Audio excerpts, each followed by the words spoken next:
3,000 Alabama jobs, and probably much more than that, and hundreds of millions of dollars of investment, and that's billions, because it can't be millions, it's billions and billions of dollars.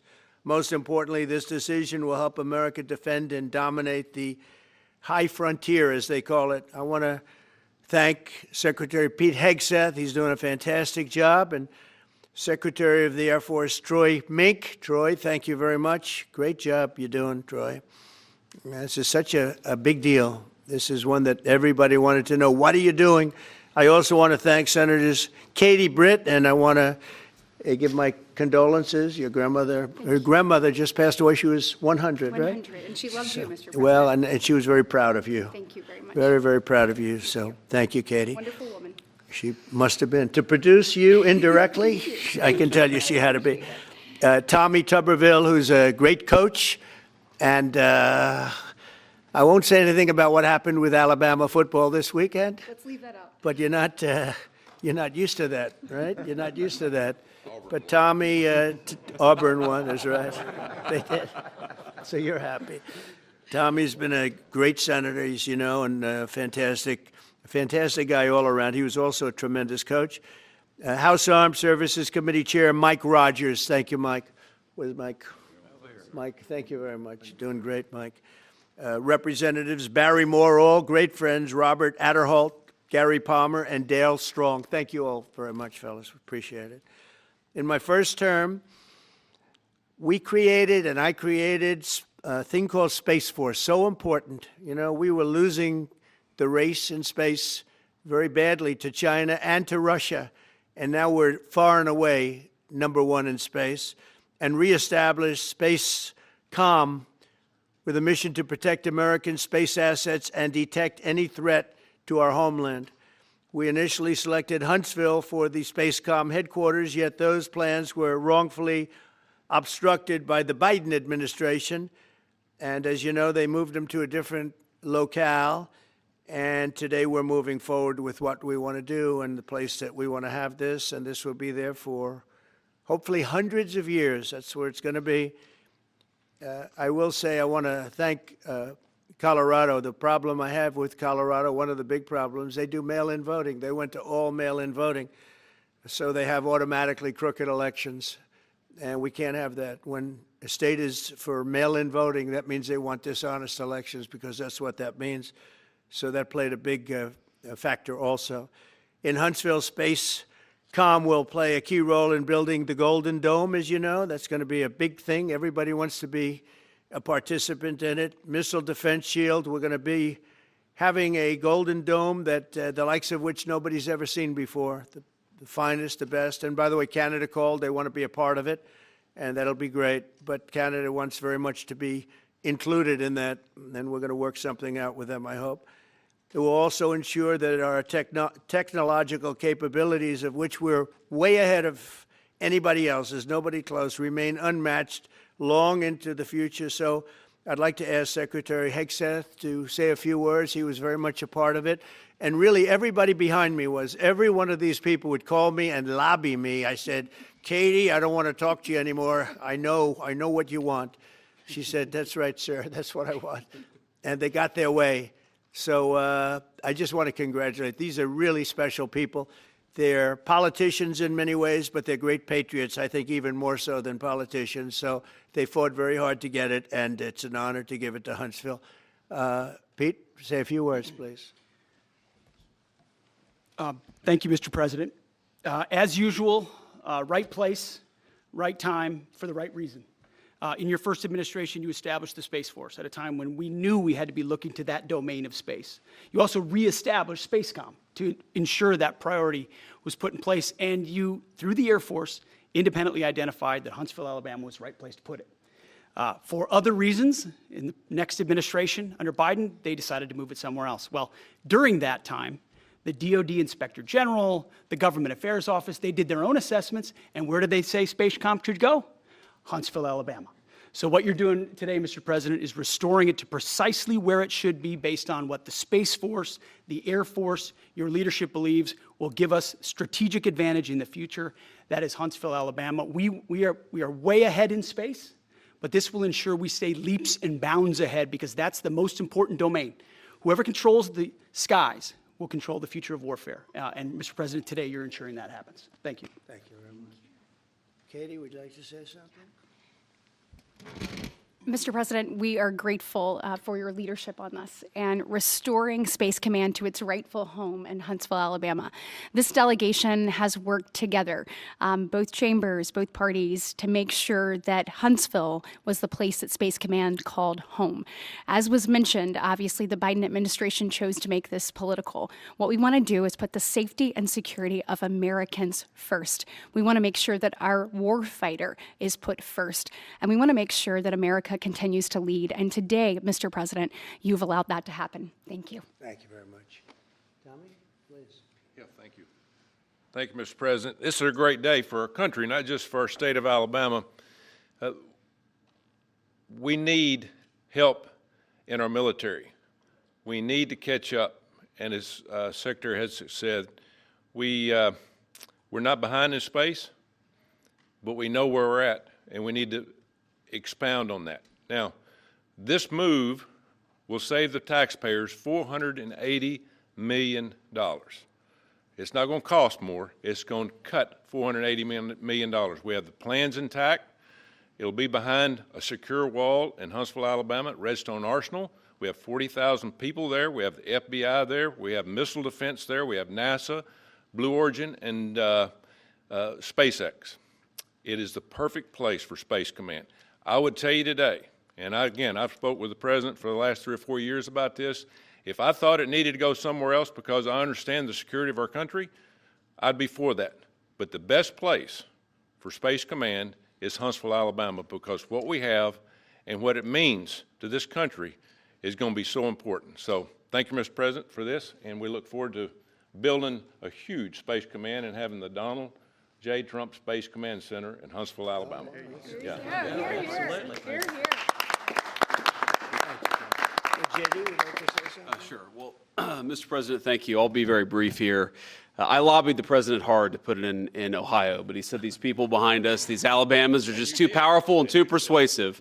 And so it's in Alabama, but as Tommy said, this is exactly the right place for Space Force and Space Command. I think Americans ought to appreciate it and ought to appreciate the fact that you can't win the battle of the future unless you control the skies. The cyber security, the communications, the entire infrastructure of the battle in the 21st century will be in space. So it was a visionary move in the first administration for the president to set up Space Force, and I think an equally visionary move to make sure that Space Force is right where it should be in Huntsville, Alabama. Thank you, sir. Thank you very much. Gentlemen, anybody want to say anything? Would you like to say? Mr. President, another promise made, another promise kept. You think about it, Redstone Arsenal is critical to national security. The president said when you were the 45th president, let's do what's right for national security. And today, that's exactly what we're doing. It's not because of this or that. It's because it's right for national security.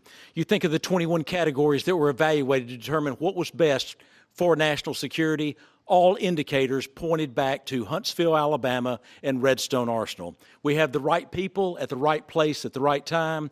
Mr. President, on behalf of the people of the 5th Congressional District and all of Alabama, thank you for keeping your word. Absolutely. Thank you very much. Anybody? Let me just say, Mr. President, I want to say thank you. And thank you for doing this because it was the right thing to do. When they looked at all the numbers, Huntsville was the place to go, and like you say, it was unfortunately pulled out, but you made it right. So I want to just say thank you again for a grateful nation, and to the state of Alabama, we're very grateful. Thank you, and God bless. Thank you. Thank you very much. Please, go ahead. Thank you, Mr. President. Throughout history, militaries has always understood that whoever could hold the high ground held the advantage. Space is the ultimate high ground. And what we're doing with moving the Space Command to Huntsville is absolutely critical to our maintaining dominance in that sphere. And it goes hand in hand with what we're trying to do with the Golden Dome and missile defense to defend against anyone else who tries to enter that sphere. So thank you, Mr. President. Thank you very much. Please, go ahead. Thank you, Mr. President. And obviously, national defense is a huge issue. And when you look at the scores, Alabama was #1. And for political reasons, it was moved out of our state. But Mr. President, thank you for making priorities the defense and the warfighter and the safety of this nation. And in the big, beautiful bill, that Golden Dome will be built in Huntsville, Alabama, and we're grateful for that. Thank you. Listen, as chairman of the Armed Services Committee, I care very much about what's most important for our national security. And the president held a nationwide competition to determine where we should have this command. If y'all remember, at the end of that competition, where Alabama came in first, there was a lot of complaints from the other states who did not place well. He said, we'll do it over with new criteria to accommodate your concerns. Alabama came in first in that second competition. His Secretary of the Air Force reviewed the results, said it was fair, and the president named Huntsville. It was the Biden administration that decided to make it political, even though his own Secretary of the Air Force said it was a fair competition and it should be in Huntsville. So I want you to know I appreciate this president standing up and being strong and saying he's going to make this right and put it where it rightfully belongs, and that's Huntsville, Alabama. Thank you very much. Good job. So thank you all very much. You are going to leave me alone now? You're not going to call me anymore and talk about this subject, right? You promise? They'll start something else.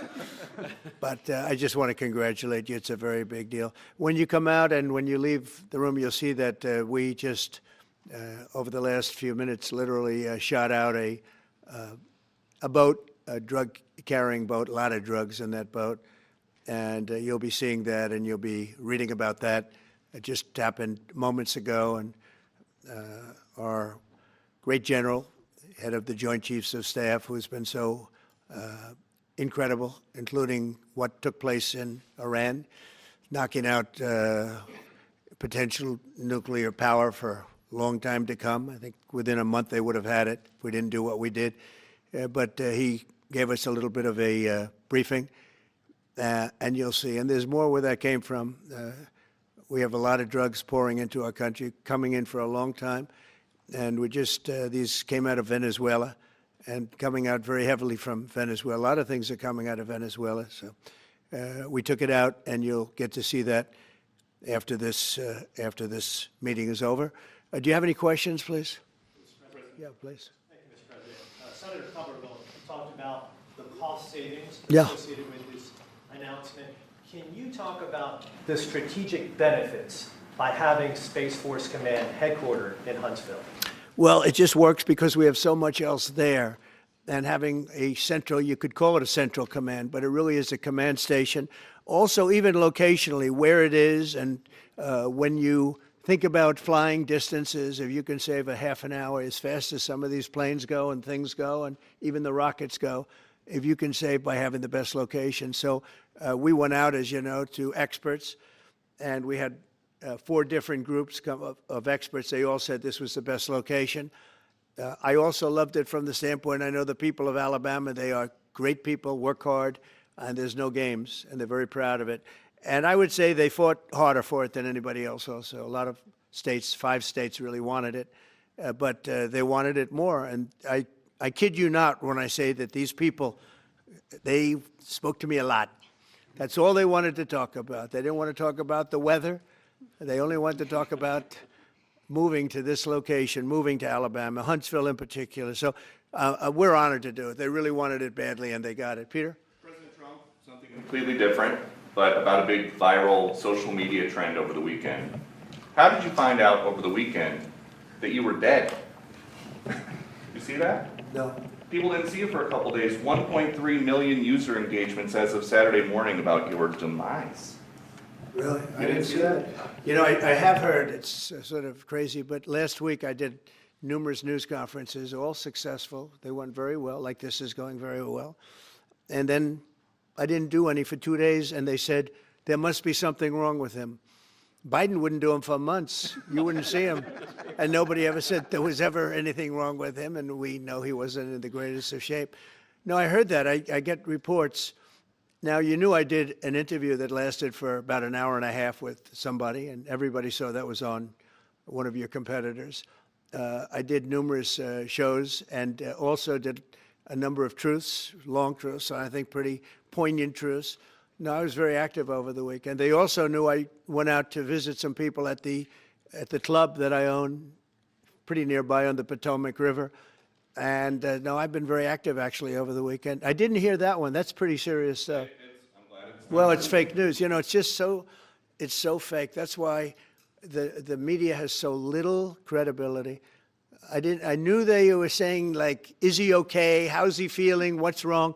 I said, I just left. And it's also sort of a longer weekend, you know, it's Labor Day weekend. So I would say a lot of people know. I was very active this Labor Day. I had heard that, but I didn't hear it to that extent. Go ahead, Peter.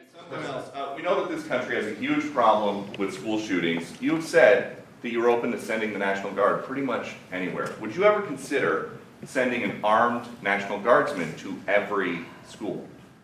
Well, we have a big problem with school shooting, but we also have thousands and thousands of schools that run perfectly. You know, they talk about you can do things construction-wise, and that's really, I think nobody knows more about construction than me. You can build the construction doors, you can build what they call safety doors, where they lock on the outside, the inside, and every place else. Well, but if one of these lunatics happens to get through, then the police can't get in. Then they're looking for keys all over the place, and it takes a lot of disadvantages to doing, spending billions and billions of dollars and actually making it safer in some way for some of these lunatics that we're dealing with. But I don't think so. I've thrown out the concept. We have great teachers that love our children. The parents love the children. Teachers love the children too. And if you took a small percentage of those teachers that were in the military, that were distinguished in the military, that were in the National Guard, et cetera, and you let them carry, that's something that a lot of people like. I sort of liked it. I'd have to be studied, but they're trained. They know about weapons. You can't do it with every teacher because most teachers don't know, and But I always thought that would be an alternative. But it just we've had a lot of instances. Other countries have also. They have different kinds of problems than we have, but we do have. There's something going on. And it's a bad thing. Yes, please. Have you spoken with President Putin in the past week? Have you spoken with President Putin in the past week? Yeah, I don't want to. I have learned things that will be very interesting. I think in the next few days you'll find out. Consequences if there isn't some type of announcement of a meeting with President Putin and President Zelensky? And what could those consequences be? We're going to see what happens. We're going to see what they do and what happens. I'm watching it very closely. Last week they lost 7,000, between the two countries, 7,313 soldiers, to be somewhat exact, for no reason whatsoever. And they're Russian and they're Ukrainian, but, they're soldiers. I want to see it end. Yeah. Mr. President, have you decided you're definitely going to send National Guard troops to Chicago? I didn't say when, but the answer is, look, Chicago's very interesting because I watched Pritzker get up and say we don't need help, we're safe. But 2 weeks ago, they had 6 people murdered, and they had 24 people hit by bullets. Last week, as you know, it was 7 people, 24 people hit, and 7 people died. And then over the last 2 days, that was the crown jewel. They had, I guess, 9 or 10 killed, and 50 hit with bullets. And you have this governor get up, who's a terrible governor. Probably he and Gavin Newsom would be probably the 2 worst and most naive. They're naive. Either they're naive or they're very untruthful. And he'll say, we don't want any protection, we don't need. So in the last 3 weeks, he's lost almost 20 people killed. There's no place in the world, including you can go to Afghanistan, you can go to places that you would think of. They don't even come close to this. Chicago is a hellhole right now. Baltimore is a hellhole right now. Parts of Los Angeles are terrible. If we didn't put out the fires, and I mean the other fires, the bullet fires, they didn't do a good job with, they should have had the water coming down, like I said. We had to release the water. We had to go in and release the water to LA. It's so badly run. But if I didn't send the National Guard into Los Angeles, I would be making an announcement today. I'd be talking about Huntsville, and I'd simultaneously be saying, by the way, the Olympics is not coming to Los Angeles. If we didn't do that, and even the sheriff, the top law enforcement person in Los Angeles said, we could not have handled it without them. So that's what he said. Make your mind up on Chicago, though? Well, we're going in. I didn't say when we're going in. When you lose, look, I have an obligation. This isn't a political thing. I have an obligation. When we lose, when 20 people are killed over the last 2.5 weeks, and 75 are shot with bullets. So let me tell you a little story about a place called D.C., District of Columbia, right here where we are. It's now a safe zone. We have no crime. It's in such great shape. You can go and actually walk with your children, your wife, your husband. You can walk right down the middle of the street. You're not going to be shot, Peter. You're safe. Everyone likes you anyway. They probably wouldn't do it. But it's so dangerous. And there are people in this audience that you've suffered greatly. There are people in this audience that have been mugged and hurt badly, and they don't want to talk about it. Maybe you were very brave in talking about it. You made quite an impression on a lot of people. I appreciate it.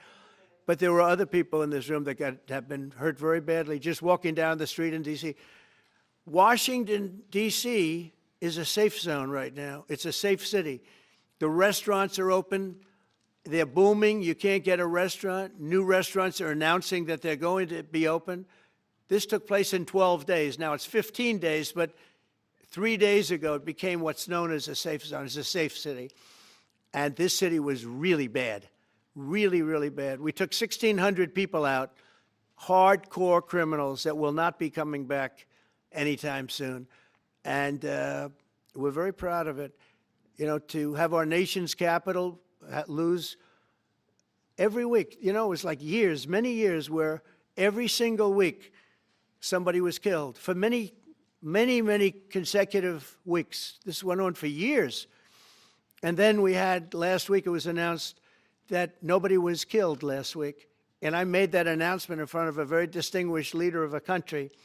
And I'm saying proudly, ladies and gentlemen, nobody was killed in Washington, D.C. this week. He looked at me like, what's that all about? I say, yeah, we have a little bit of a crime problem, and we don't have a crime problem in Washington anymore. And the mayor has been very helpful, and the police commission has been very helpful, and it's been a great team. And I would love to have Governor Pritzker call me. I'd gain respect for him and say, we do have a problem, and we'd love you to send in the troops, because you know what? The people, they have to be protected. I saw today on one of your networks, not a friendly network, except really the opposite, I would say, very unfriendly network. And they interviewed about 12 people on this morning. Most of them were African American, they were black. And they were saying, please, please, please let the president send in. These were people from Chicago. Please, we need help. We need help. We can't walk outside. We're petrified. If the governor of Illinois would call me up, I would love to do it. Now, we're going to do it anyway. We have the right to do it because I have an obligation to protect this country. And that includes Baltimore. I saw where Governor Moore was asking me to take a walk down the street of Baltimore. Well, Baltimore is a very unsafe place. It's rated number 4 in the city, one of the most unsafe places anywhere in the world. But, you know, we took care. This was a beautiful thing that happened in Washington because we showed that it could be done. And this wasn't just sending big, strong guys, and they are big and they are strong. You know, we had a great decision from the Supreme Court that had to do with sort of talent. It had to do with you are put down based on merit. You can hire based on merit. So merit for a soldier or for a policeman is strong, physically fit, having a certain ability, not a person that is woke and got the job through woke, but wasn't strong enough to lift a gun out of the holster, et cetera, et cetera. No, I looked at the police. As you know, last week I went over, we had a meeting there had to be 300 people, and they were all very impressive looking. And when the bad guys see them, they're not going to do a thing. And so I'm very proud of Washington. It serves as a template, and we're going to do it elsewhere. But Chicago is certainly going to be high. I would love to have him call. I would love the governor of Illinois. I'd be honored to take his call. All he has to do is say, sir, we need help. It's out of control. And everyone knows it is. He's not kidding anyone. I would love to have, I would say, Governor Moore call, because I watched him over the weekend trying to explain that Baltimore, what they need is housing. No, they don't need housing. They need to get rid of the criminals. These are hardcore criminals. You know, we took many people off the streets of Washington, D.C. They're hardcore. They're not going to be good. In 10 years, in 20 years, in 2 years, they're going to be criminals. They were born to be criminals, frankly. They were born to be criminals, and they're tough and mean, and they'll cut your throat, and they won't even think about it the next day. They won't even remember that they did it. And we're not going to have those people. Washington, D.C. is now a safe zone. It's a safe place, and you can walk, Katie, you can walk right down the street with, by the way, one of the biggest human beings I've ever seen, which is her husband. He was a football player for like 11 years in the NFL. He's a big person. But big doesn't mean anything when they have guns and when they have knives and everything else that they have, right? But you can walk right down the street, even by yourself, and you're totally safe. Washington, D.C. is a great thing. Yes, ma'am, please. Mr. President, as you're calling on Democratic leaders across the country to work with you on crime, do you see your efforts here in D.C., including, for example, working with Mayor Bowser here as a model for bringing more bipartisanship in matters not only with crime, but also issues that matter to everyday American people's lives? So Mayor Bowser's been great. She could have taken the thing, oh, well, and then after I clean it up, they'll take credit for it. You know what they do is they take credit. Like, we cleaned up Los Angeles. We did a great job there. And it was overwhelming what was going on. And again, the police chief made a statement that we could not have done, there's no way they could handle it. You saw what was happening out there. It was going to be a disaster. We stopped it cold. If we didn't do that, would have been a very sad day. And you know, remember, we have the Olympics, we have the World Cup, we have all these things coming, and we have 250, all of these things coming. But I watched Newsom get up and say he's doing a great, he's not, we're the ones that did it, and that's okay, whatever it takes, but the main thing is but he got up and said, we did it. Well, he didn't want us there, and he's going to need us again because it's starting to form again. I see it. It's starting to form again. You know, we have to maintain. It's like maintenance on an airplane. You can buy it, but you have to maintain it. And if you don't maintain it, a good plane becomes very unsafe very quickly. So it's an honor to do it. A lot of presidents wouldn't do what I'm doing. I don't need this heat. But when I watched television last night and I'm watching the news and I see that 9 people were killed in Chicago and 54 were badly wounded with bullets, I say, that's not this country. We have to do something. And I do say this, I say this very much. I'm not speaking to anybody but them right now.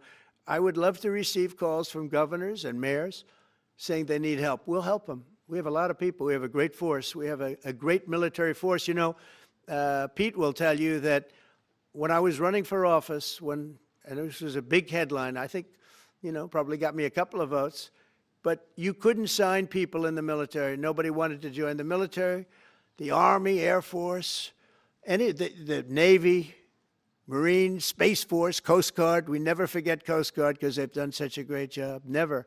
But nobody wanted to join any of them. We were way below what we wanted. Every single one.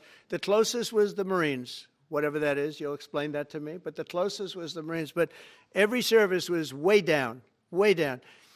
And then I got elected, and our country's the hottest country anywhere in the world right now. Everybody's talking about the USA. They're talking about the job that we're doing. Everybody. We have the best economy. We have a very, very important decision being made by the Supreme Court because our country is the richest, the strongest, the most powerful. But if for some reason some liberal court, I'm talking about the court that just ruled, where even an Obama judge voted in favor of us, which I gave him a compliment yesterday, as you know. I said that took great courage. But it's a liberal court, and it's going up to the Supreme Court, who I think have been incredible people. I think they've made very wise decisions. But the tariff question, because without the tariffs, this country is in serious, serious trouble. We've taken in almost $17 trillion of investment is coming in. Most of it is coming because of tariffs. And if for some reason somebody wanted to be politically correct, I actually think it's unpolitically correct. I think politically correct is to approve it because there's nothing so popular as what's happened to our country. Our country is doing so well. But we had a liberal court gave us a very shocking ruling, and that ruling is basically saying that the trillions of dollars that are pouring into our country, putting us in a position like no country is anywhere in the world, that they'd like to see us that taken away. By the way, a lot of the people behind that lawsuit, that particular, are from foreign countries, I might add. There's a video that is circulating online now of the White House where a window is open to the residents upstairs and somebody is throwing a big bag out the window. Have you seen this? No, that's probably AI generated. So Actually, you can't open the windows. You know why? They're all heavily armored and bulletproof. So that's a fake video. Well, it's got to be, because I know every window up there. The last place I'd be doing it is that, because there's cameras all over the place, right? Including yours. No, but every window, I've never seen a window that's, in fact, my wife was complaining about it the other day. She said, love to have a little fresh air come in, but you can't. They're bulletproof. And number one, they're sealed. And number two, each window weighs about 600 pounds. You have to be pretty strong to open them up. No, that has to be, where was the window? Let me see.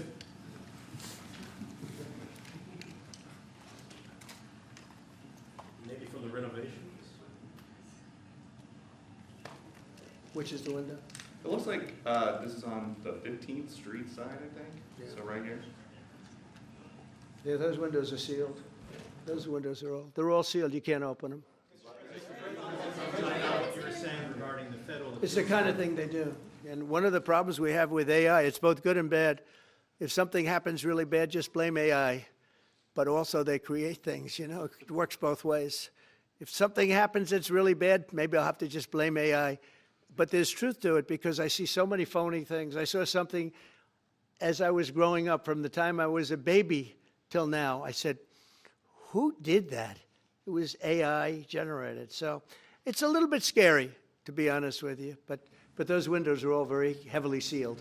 Thank you, Mr. President. I want to follow up with what you were saying regarding that federal appellate court that ruled against you and your administration as it relates to your ability. Well, they ruled against our country, the court, and they ruled against us before. It's a very liberal court. You called it highly partisan in your Well, it social media certainly posts. is. It certainly and in is. fact, it was along ideological lines, 7-4. Well, except that we actually got one of the Obama judges that was appointed by President Obama voted in favor of the tariffs, because he felt it was imperative for our country to thrive and survive even.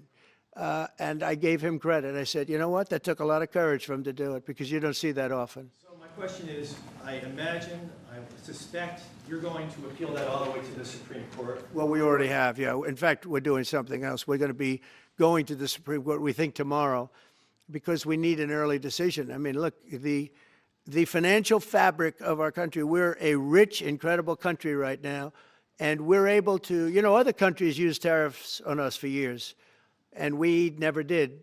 I did a lot during my first term, but then we had COVID, and we had to focus on other things. You couldn't be tariffing Italy, Spain, France, as they were dying by the thousands and millions.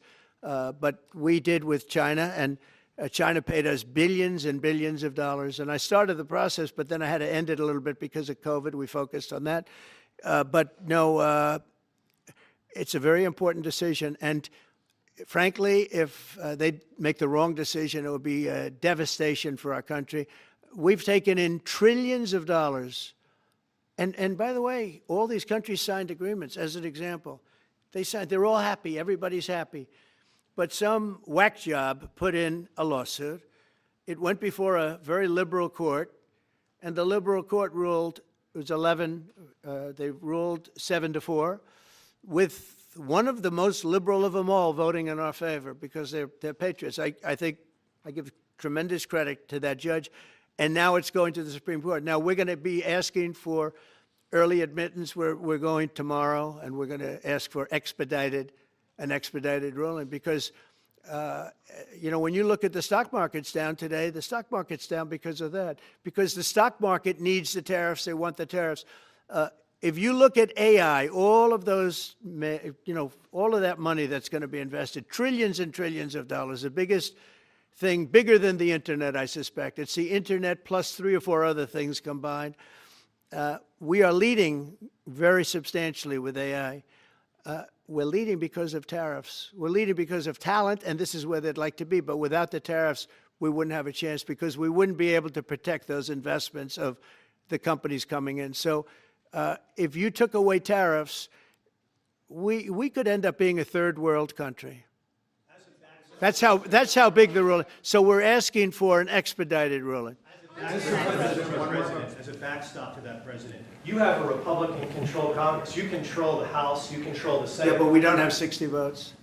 We don't have 60 votes. You don't I'd love to think you do can get that. enough Oh, votes? if we had 60 senators, if we got the 60 votes, we would get them. But we need 60 votes, and we need, a certain number in the House. I think we'd get, I don't know, we have about 5 of them here. Would everybody agree with me on tariffs? Without tariffs, we're a different country. We have taken in so much money. And here's the thing. We signed a deal with Japan. They're paying us hundreds of billions of dollars. We signed a deal with South Korea. We signed a deal with the European Union. We signed a deal with Europe. And those countries are paying us $950 billion, and they're happy about it. They're okay. As one of them said, it's amazing that we got away with it so long. One of my friends, a leader of one of the countries, and they're fine with it. They all signed. If that ruling ever went against us, I guess we'd have to give back hundreds of billions. We would have to give trillions and trillions of dollars back to countries that have been ripping us off for the last 35 years. And I can't imagine it happening. On a legal basis, they have no legal basis whatsoever. But on a common sense basis, it would destroy America. Okay. You talked about controlling the sky. On Sunday, the satellite signal of Ursula von der Leyen's plane was alleged. With Ursula? Well, she had an interesting event. She's a tremendous woman. And so what are you asking me about her? NATO is concerned about it, I do too, about this. Sure, NATO is concerned about it. Well, nobody knows where it came from, but they did take away her ability to use a phone. Sometimes that's a good thing. Sometimes that could happen to me. I'd be very happy. Mr. President, reducing the tariffs on India from 50%. What does that mean? Are you considering taking away some of the tariffs that you've imposed on India? No, we get along with India very well, but India has, you have to understand, for many years it was a one-sided relationship. Only now since I came along, and because of the power that we have with tariffs, India was charging us tremendous tariffs, about the highest in the world. They were about the highest in the world, number one. And we therefore weren't doing much business with India, but they were doing business with us because we weren't charging them. Foolishly, we weren't charging them. So they would send in massive, everything they made, they'd send it in, pour it into our country. Therefore, it wouldn't be made here, which is a negative. But we would not send in anything because they were charging us 100% tariffs. And, I'll give you an example, Harley-Davidson. Harley-Davidson couldn't sell into India. There was a 200% tariff on a motorcycle. So what happens? Harley-Davidson went to India and built a motorcycle plant. And now they don't have to pay tariffs. Same thing as us. So what we're doing is literally thousands of companies are coming into the U.S., car companies, AI, but, more traditionally, car companies. We have so many car company factories under construction or being designed right now. And they're coming from China, they're coming from Mexico, I must tell you, and they're coming from Canada, a lot of them coming from Canada. But they're coming into our country because they want to build here. And they want to build here for two reasons. Number one, they'd like to be here. And number two, the tariffs are protecting them. And number three, they want to avoid paying tariffs. When they build their cars here, they don't have any tariffs to pay. When you build here, you don't have any tariffs. Mr. President, Go ahead, in light of the Minnesota shooting last week, the Department of Homeland Security is now awarding more than $100 million to hundreds of faith organizations across the country to help them ramp up security. What's your vision for further protecting religious liberty across the country amid incidents of threats? And so religious liberty is so important, and we're talking about every religion now, and we're doing things on that nobody else has ever done, and we're going to be having a big announcement in about 2 weeks on that question. Yeah, please. On Space Command, sir, are you concerned that people may not be willing to relocate from Colorado to Alabama? No, I'm not worried. We'll get somebody else. The problem with Colorado is they have a very corrupt voting system. I have so many friends in Colorado.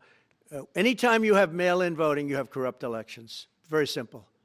It's very simple. Even Jimmy Carter said it with his commission. They set up a commission with him and Scoop Jackson and some people, highly regarded people. And they said the one thing, the finding was, if you have mail-in voting, you will have corrupt elections. Well, your radical left governor decided that he was going to have all mail-in voting in Colorado. Once you have all mail-in voting, and for whatever reason, the Democrats cheat. And they cheat like, they're not stupid. That's the only thing. They're no good on policy. They're no good on management. They're no good at government. But they're great at cheating. And they stick together, too. I give them credit for sticking together. Please. Obviously, this is a big win for national security, moving this to Alabama. We all can agree with that. Big. Is there any idea of the economic impact this has on the state and on that local area? Katie, do you want to answer that? Look, I mean, go ahead. Please go. This is going to be tremendous. I mean, the state of Alabama, what we've seen through this process is the worst of Washington. We've seen politics get in the way of what is best for the warfighter, what's best for national security.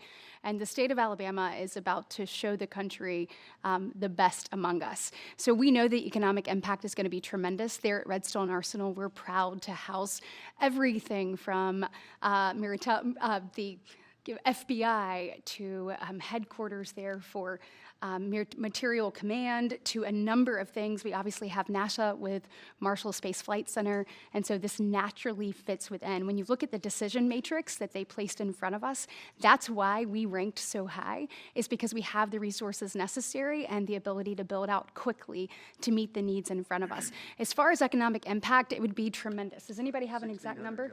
1,600 jobs. 3,000 spin-off. With 3,000 spin-off. Look at this. This is teamwork right here. So we are really proud, and the people of Alabama are ready to get to work. And I've got a housing question, if you could, just for a second, Mr. Yeah, President. please. Owning a home and going about the American dream seems like it's out of touch for a lot of Americans. Just recently, you pushed out a statement about addressing an emergency housing situation. That's right. We're thinking about doing that. Yeah, can you just... Well, we need a little help from the Fed. We have a man named Jerome Too Late Powell. You probably heard of him. He's too late. He's way too late. And the economy is so strong that it's pushing through that. Normally, it would have been much tougher, but we're doing so well that we're pushing through it. But it makes it very hard for people to get mortgages because too late is too late. Very simple. He's too late. And probably political, whatever. He wasn't too late before the election. Before the election, he was cutting rates, right? Because he was hoping that, I guess, Biden would get in or that Kamala would. He was a big Biden guy. Explain that one. And then he was a Kamala person. But he was hoping, I guess, she'd win, I guess. I don't know. It didn't work out too well. But, yeah, we need a very serious cut. I think that if you look back many decades ago, the United States was always the lowest, even if they were doing badly.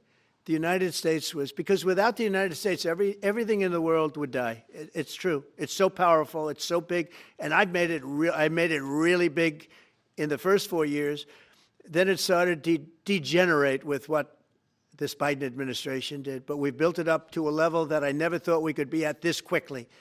We're the hottest, we're the best financially. The money coming in is so big because of tariffs and other things, but because of tariffs. Tariff gets us even those other things.